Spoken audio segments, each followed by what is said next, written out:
Please welcome to the stage Casey's President and CEO, Darren Rebelez. Darren will be interviewed by Bonnie Herzog, Managing Director at Goldman Sachs.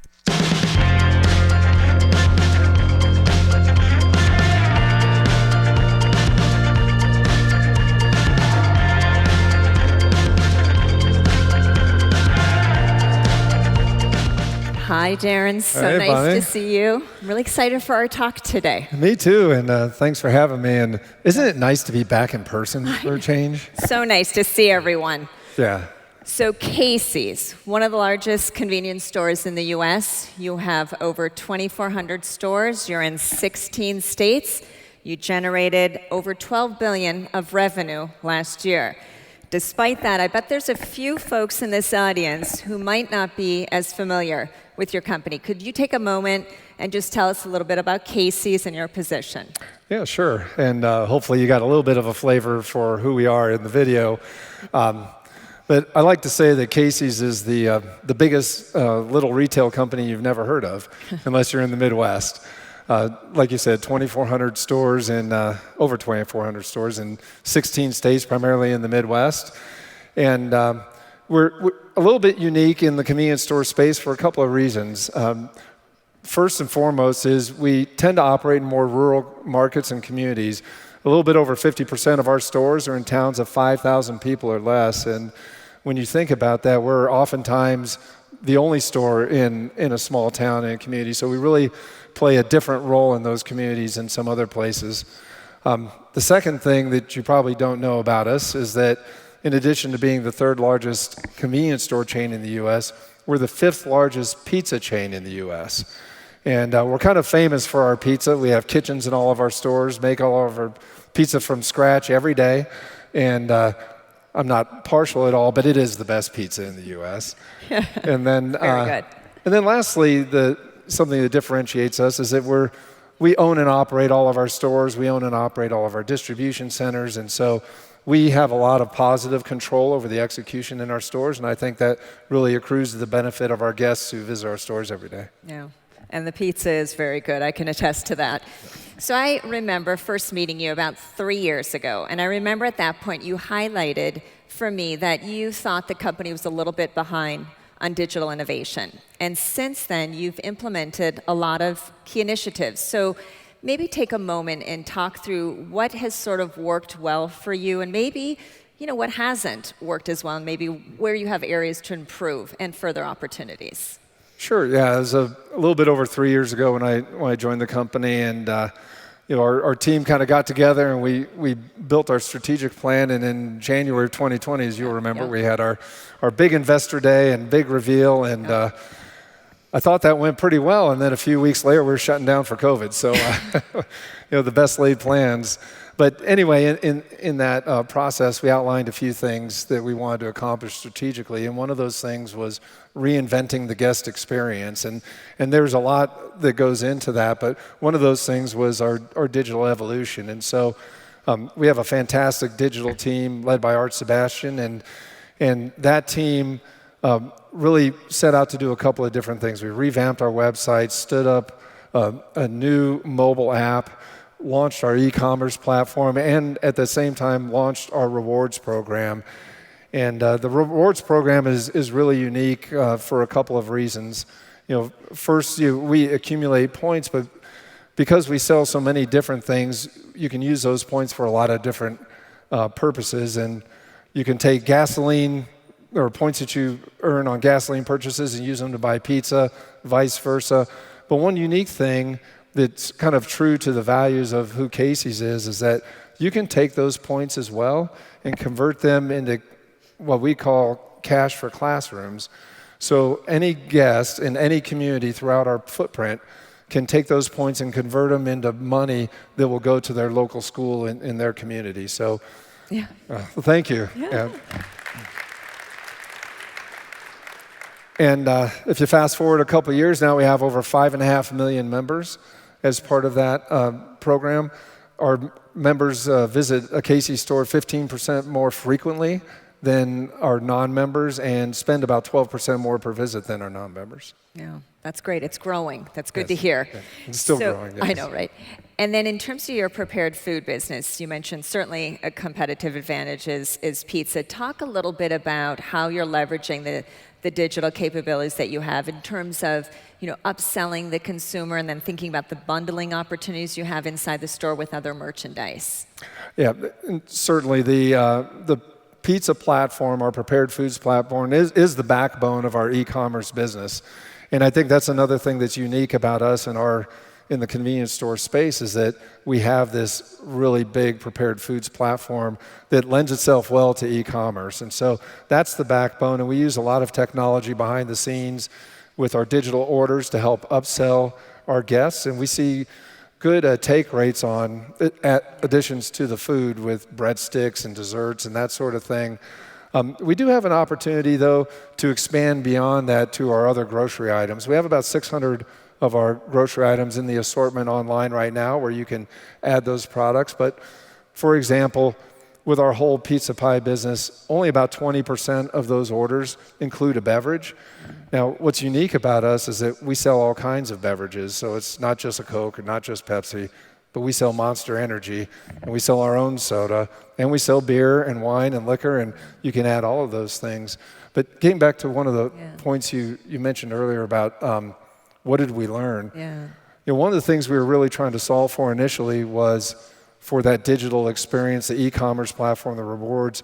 We kind of forgot a little bit about that guest journey and how the guests like to engage with us. And one of the things that we kind of overlooked is the fact that people do like to call into a store sometimes and order their pizza live. And not for nothing, that's about 10 million phone calls a year that we were still doing analog, essentially. And so now we're in the process of doing some voice AI. And we're teaching the system now with natural language processing to be able to take orders so we don't miss any of those calls. Because the worst thing that happens is a call doesn't get answered. It's bad for the guest. A team member has to answer the call while they're busy making pizzas, and so it's no good for anybody. So now we're putting some technology against that to solve that problem. That's great. So work in progress and then opportunities ahead. Absolutely. So switching gears a little bit, thinking about the convenience store space, there's a lot of pressure from all different directions. And I think about retail, the lines certainly are blurring, whether it's, e-commerce, QSRs, and to some degree, delivery partners. So I was curious how Casey's is competing on the pickup and delivery front, and then how do you see that evolving? How are you dealing with that evolving nature of the business? Yeah, one thing I like to tell our team is rule number one about the convenience store business is thou shalt not have an inconvenient convenience store. So we really want to make it as easy as possible for a guest to be able to get what it is that they want. So we've approached it from a couple of different ways. We've certainly stood up delivery capabilities, and some of that is through our own employees, our own team members that do delivery, but we also have third-party partners and relationships with DoorDash and Uber Eats. The other thing we did very quickly in the pandemic was we stood up curbside pickup, and that was something that was on our digital roadmap for the out years. It wasn't a big guest need until everybody thought they were going to get sick and die, and then that became a real important element of our offer. And so, hats off to our digital team. Within about 60 days, we had launched curbside pickup at all of our stores. And then, of course, we have the in-store experience where a lot of guests still like to just order their pizza, come into the store, and actually pick it up themselves. So we've tried to optimize all of those experiences. You're doing all of it. Yeah, and we just heard from John Furner at Walmart earlier about, what they're doing and their decision to bring delivery in-house. So, what role do you think partners play in Casey's future? What do you see as the pros and cons of setting this up either in-house or using external partners? Yeah, well, we think those relationships are important, and they've certainly accrued to our benefit thus far in enabling us to scale delivery in a much more rapid fashion than we would have been able to do on our own, and frankly, a bit more efficiently, because with the delivery services, we pay as we go, as opposed to staffing a store with delivery drivers where we may or may not have that volume. And so it enables us to expand the window of opportunity for delivery in a much more efficient way. And we partner with others as well. We have a relationship with Fetch now where we're able to get data and really be able to identify cohorts of guests, target opportunities to feed them offers and get more people to come into the store. So we think just overall those relationships are really important in terms of driving the business. And is there some element of control too by owning it in-house, and the quality control and your ability to kind of leverage that as well?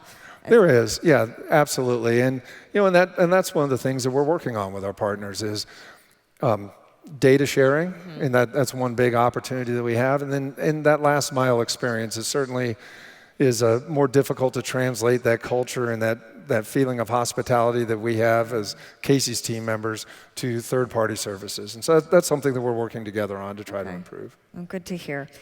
And then let's switch to gas prices. Wow, another fun topic. Everybody's favorite subject. I can't believe, but at least they're coming down, but granted, they're still incredibly elevated. So I'd love to hear from you how consumer behavior really has changed as it relates to prices at the pump, and how that's affecting the purchase decision, whether or not the conversion's happening and what they're doing at the pump and what they're buying in the store. Well, yeah, we're really fortunate that gas prices have started to come down, and I can tell you nobody likes $5 gallon gasoline, particularly the retailers, believe it or not. But what we saw was a couple of different things happening with consumer behavior. One, which seems a little bit counterintuitive, is that the actual frequency of fuel transactions went up. In our last quarter, went up about 8%, but the average fill up, or the average number of gallons per fill up, came down about 8%. So people were buying less, but just doing it more frequently, which actually creates a great opportunity for us as we get more frequent visits to the store, thinking about how we can translate those visits in the forecourt into the backcourt. And we're exploring some technologies now where we have technology at about 1,000 stores today to be able to stream different offers through the screen on the dispenser to that guest that's at the site. And so we saw that as one dynamic. We also saw consumers switching out of premium fuel into lower grades of fuel and out of regular gasoline into more ethanol blends, which are a little bit more affordable for them. So the goal is get them to the pump, get them in the store, buying a lot, right? Absolutely. And leveraging digital. That's right. All right. Maybe on their phones, too, as they're pumping their gas. Yes. Have something pop up. Go in the store.